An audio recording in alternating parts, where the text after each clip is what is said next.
There are many ways to show respect, but basic respect starts with being kind and courteous to others. Try to be aware of other people's feelings and treat them the way you'd like to be treated.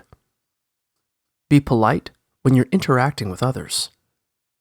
This could mean doing things like listening when they speak, being patient and waiting your turn, or using polite language like please and thank you. Additionally, be respectful of people's personal boundaries. For instance, don't touch another person or handle their possessions without their permission.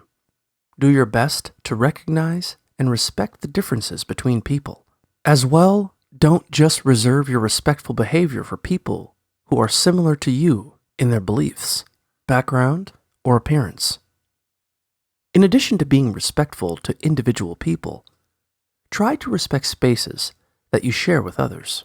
Think about the best way to behave appropriately in any setting, whether it's someone's home, the park, or a public library. Clean up after yourself and avoid disruptive behaviors that are inappropriate for the setting and could upset others.